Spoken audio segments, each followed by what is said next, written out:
ಬಾಗಲಕೋಟೆ ಮತ್ತು ದಾವಣಗೆರೆ ಉಪಚುನಾವಣೆ ಈಗಾಗಲೇ ಫಲಿತಾಂಶ ಹೊರಬಿದ್ದಿದೆ. ಅದರಲ್ಲೂ ಕೂಡ ಬಹಳ ಕುತೂಹಲ ಮೂಡಿಸಿದಂತಹ ದಾವಣಗೆರೆ ವಿಧಾನಸಭಾ ಕ್ಷೇತ್ರ, ಯಾಕಂದ್ರೆ ಸಾಕಷ್ಟು ಗೊಂದಲಗಳು ಮೂಡಿಸಿದ್ವು. ಈಗ ಫಲಿತಾಂಶ ಸರ್ಕಾರ ಅಂದ್ಕೊಂಡಂತೆ ಈಗ ಕಾಂಗ್ರೆಸ್ ಕಾಂಗ್ರೆಸ್ಸನ್ನೇ ಕೈ ಹಿಡಿದಿದೆ. ಸೊ ನಮ್ಮ ಜೊತೆ ಮಾತಾಡೋದಕ್ಕೆ ಶಾಸಕರು ರಿಜ್ವಾನ್ ಅರ್ಷದ್ ಜೊತೆಗಿದ್ದಾರೆ. ಸರ್, ದಾವಣಗೆರೆ ವಿಧಾನಸಭಾ ಕ್ಷೇತ್ರ ಸಾಕಷ್ಟು ಕುತೂಹಲ ಮೂಡಿಸಿತ್ತು, ಯಾಕಂದ್ರೆ ಸಾಕಷ್ಟು ಪಕ್ಷದಲ್ಲೇ ಗೊಂದಲಗಳಿತ್ತು.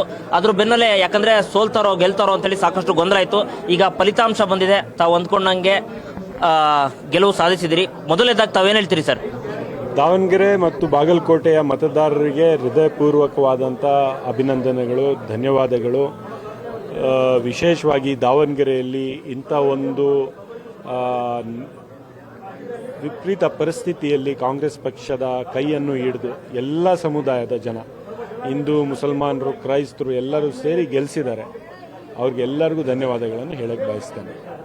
ತಮಗೆ ದಾವಣಗೆರೆ ವಿಧಾನಸಭಾ ಅಂದ್ರೆ ದಾವಣಗೆರೆ ದಕ್ಷಿಣ ಕ್ಷೇತ್ರದಲ್ಲಿ ಅಲ್ಪಸಂಖ್ಯಾತರ ಉಸ್ತುವಾರಿಯನ್ನಾಗಿ ತಾವು ವಹಿಸ್ಕೊಂಡಿದ್ರಿ. ಸೊ ಅದಾದ ನಂತರ ನಿಮಗೆ ಎಲ್ಲೋ ಒಂದಿಷ್ಟು ನಿಮ್ಮ ಸಮುದಾಯದಲ್ಲಿ ಒಂದಿಷ್ಟು ಕೆಲಸ ಮಾಡಿಲ್ಲ ಅಂತೇಳಿ ತಮಗೂ ಕೂಡ ಗೊತ್ತಾಗಿತ್ತು. ಆದ್ರೂ ಕೂಡ ಈಗ ಜಯಬಾರಿ ಗೆಲ್ಸಿದ್ರಿ. ತಾವು ಅಂದ್ಕೊಂಡಷ್ಟು ಮತದಾರರು ತಮಗೆ ಮತವನ್ನು ಹಾಕಿದಾರ ಅಥವಾ ಏನಾದರೂ ಸ್ವಲ್ಪ ಕಡಿಮೆ ಆಗಿದೆ ಅಂತ ಹೇಳ್ತೀರಾ? ನಮ್ಮ ಸಮುದಾಯದಲ್ಲಿ ಅಭ್ಯರ್ಥಿ ನಮಗೆ ಮಾಡಿಲ್ಲ ಅಂತ ಭಾಳಷ್ಟು ಸ್ವಲ್ಪ ನೋವಲ್ಲಿ ಇದ್ರು. ಆ ನೋವನ್ನು ಉಪಯೋಗಿಸ್ಕೊಂಡು ಭಾಳ ಜನ ರಾಜಕಾರಣ ಮಾಡಿ ಗೊಂದಲವನ್ನು ಸೃಷ್ಟಿ ಮಾಡಿ ಅವರ ಭಾವನೆಗಳಲ್ಲಿ ಕೆರಳಿಸಿ ಅವರಲ್ಲಿ ಒಂದು ಬೇರೆ ರೀತಿಯ ವಾತಾವರಣ ಮಾಡೋಕ್ಕೆ ಪ್ರಯತ್ನ ಮಾಡಿದರು. ಆ ನಡುವೆ ನಾವು ಹೋಗಿ ಮಾತನಾಡಿ ನಮ್ಮ ಜನರಿಗೆ ವಿಶ್ವಾಸಕ್ಕೆ ತಗೊಂಡಿದ್ದೀವಿ. ಮತ್ತು ಮುಸ್ಲಿಂ ಮತದಾರರು ಎಂದೂ ಕೋಮುವಾದಿ ಮತದಾರಲ್ಲ, ಅವರು ಮೋಸ್ಟ್ ಸೆಕ್ಯುಲರ್ ಮತದಾರರು, ಜಾತ್ಯತೀತ ಮತದಾರರು. 70% ಮತದಾರರು ಇವತ್ತಿಗೂ ಕೂಡ ಮುಸ್ಲಿಂ ಸಮುದಾಯದವರು ಕಾಂಗ್ರೆಸ್ ಪಕ್ಷಕ್ಕೆ ವೋಟ್ ಹಾಕಿದ್ದಾರೆ.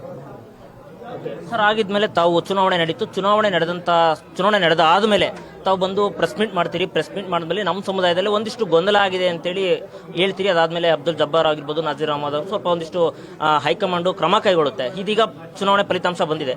ಸೊ ಅಂಥವ್ರ ಮೇಲೆ ಈಗ ಯಾವ ರೀತಿ ಕ್ರಮ ಆಗ್ಬೋದು, ಏನು ಹೇಳ್ತೀರಿ ಸರ್ ಈಗ ಅವ್ರಿಗೆ? ನಾನು ಅವತ್ತು ಕೂಡ ನಾವು ಯಾರ ಹೆಸರನ್ನು ಉಲ್ಲೇಖ ಮಾಡಿರಲಿಲ್ಲ, ಇವತ್ತು ಕೂಡ ಮಾಡ್ತಿರ್ಲಿಲ್ಲ. ಪಕ್ಷದ ಚೌಕಟ್ಟಿನಲ್ಲಿ ಎಲ್ಲವನ್ನು ಚರ್ಚೆ ಆಗುತ್ತೆ. ಯಾರು ಏನು ಪಾತ್ರ ವಹಿಸಿದರೆ ಅದನ್ನು ಕೂಡ ಗೊತ್ತಿರ್ತದೆ. ಪಕ್ಷ ಸೂಕ್ತ ಕ್ರಮ ಏನು, ಅದಕ್ಕೆ ಹೇಗೆ ಮಾಡಬೇಕು, ಏನು ಮಾಡಬೇಕಂತ ಅವ್ರ ತೀರ್ಮಾನ ಅವ್ರು ಮಾಡ್ತಾರೆ. ಕೊನೆಯದಾಗಿ ತಾವು ಅಂದ್ಕೊಂಡಂಗೆ ನಿಮ್ಮ ಕ್ಷೇತ್ರದಲ್ಲಿ ತಾವು ಉಸ್ತುವಾರಿಯನ್ನು ವಹಿಸ್ಕೊಂಡಿದ್ರಿ. ನಿಮ್ಮ ಅಂದ್ಕೊಂಡಂಗೆ ಕರೆಕ್ಟಾಗಿ ಮತದಾರರಾಗಿರ್ಬೋದು ನಿಮ್ಮ ಸಮುದಾಯದವರು ಮತ ಹಾಕಿದಾರಾ? ನಿಶ್ಚಿತವಾಗ್ಲೂ ಹಾಕಿದ್ದಾರೆ. ತಾವೇ ಬೂತ್ ವೈಸ್ ನಾವು ನೋಡ್ಕೋಬಹುದು. ಲೀಡ್ ಏನಾದ್ರು ಸ್ವಲ್ಪ ಕಡಿಮೆ ಆಯಿತು ಅಂತ ಹೇಳ್ತಿದ್ದಾರೆ. ಹೌದು, ಈ ಗೊಂದಲ ಸೃಷ್ಟಿ ಮಾಡಿದ್ದಕ್ಕೆ ಲೀಡ್ ಕಡಿಮೆ ಆಯಿತು. ಬಿಜೆಪಿಯವರು ನೇರವಾಗಿ ಕಾಂಗ್ರೆಸ್ನ ಸೋಲ್ಸೋದಕ್ಕೆ ಆಗೋದಿಲ್ಲ ಅಂಥೇಳಿ ವೋಟ್ ಕಟ್ ಮಾಡಿಸಿ ನಾವೇನಾದರೂ ಗೆಲ್ತೀವಿ ಅಂತ ಒಂದು ಭಾಳ ನಿರೀಕ್ಷೆಯಲ್ಲಿ ಇದ್ದರು. ಅವರ ಹುನ್ನಾರದಿಂದ ಕೆಲವರು ಕೂಡ ಸಹಾಯ ಮಾಡಿ ಅವ್ರಿಗೆ ಬಿಜೆಪಿಗೆ ಈ ಮಟ್ಟಿಗೆ ಸ್ವಲ್ಪ ನಮಗೆ ಲೀಡ್ ಕಡಿಮೆ ಆಗಿದೆ. ಬಟ್ ಮುಂದಿನ ದಿನಗಳಲ್ಲಿ ಅದು ಸರಿ ಆಗುತ್ತೆ. ಕೊನೆಯದಾಗಿ ದಾವಣಗೆರೆ ದಕ್ಷಿಣ ವಿಧಾನಸಭೆ ಗೆದ್ದಿದೆ ಈಗಾಗಲೇ. ಒಂದು ವಾಕ್ಯದಲ್ಲಿ ತಾವು ಹೇಳೋದಾದ್ರೆ ಏನು ಹೇಳ್ತೀರಿ ಸರ್? ದಾವಣಗೆರೆ ದಕ್ಷಿಣ ವಿಧಾನಸಭಾ ಕ್ಷೇತ್ರದ ಜನರಿಗೆ ಆಯ್ಕೆ ಇತ್ತು. ಒಂದು ಕಡೆ ಸಂವಿಧಾನದ ಮೇಲೆ ಆಸೆ ಇಟ್ಟಿರ್ತಕ್ಕಂಥ, ವಿಶ್ವಾಸ ಇಟ್ಟಿರ್ತಕ್ಕಂಥ ಕಾಂಗ್ರೆಸ್ ಪಕ್ಷ, ಇನ್ನೊಂದು ಕಡೆ ಕೋಮುವಾದಿ ಬಿಜೆಪಿ ಪಕ್ಷ. ಇದರ ಮಧ್ಯೆ ಆಯ್ಕೆ ಮಾಡ್ತಕ್ಕಂಥ ಅವಕಾಶ ಇತ್ತು. ದಾವಣಗೆರೆಯ ಜನ ಜಾತ್ಯತೀತ ಸಂವಿಧಾನದ ಮೇಲೆ ನಂಬಿಕೆ ಇಟ್ಟಿರ್ತಕ್ಕಂಥ ಒಂದು ಒಳ್ಳೆಯ ಸರ್ಕಾರ, ಅದನ್ನು ಕೂಡ ಬಡವರಿಗೆ ಒಂದು ಆಶಾಕಿರಣ ಆಗಿರ್ತಕ್ಕಂಥ ಸರ್ಕಾರ, ಮತ್ತು ಮುಖ್ಯಮಂತ್ರಿಗಳು ಮತ್ತು ಉಪಮುಖ್ಯಮಂತ್ರಿಗಳ ನಾಯಕತ್ವದಲ್ಲಿ ನಮಗೆ ಗೆಲ್ಲಿಸಿದ್ದಾರೆ. ಕ್ಷಣ ಕ್ಷಣದ ಸುದ್ದಿಗಳಿಗಾಗಿ ಫ್ರೀಡಂ ಟಿವಿ ಸಬ್ಸ್ಕ್ರೈಬ್ ಮಾಡಿ, ಲೈಕ್ ಮಾಡಿ ಹಾಗೂ ಫಾಲೋ ಮಾಡಿ. ಹೊಸ ಸುದ್ದಿಗಳ ನೋಟಿಫಿಕೇಶನ್ಗಾಗಿ ಬೆಲ್ ಐಕಾನ್ ಮೇಲೆ ಕ್ಲಿಕ್ ಮಾಡಿ.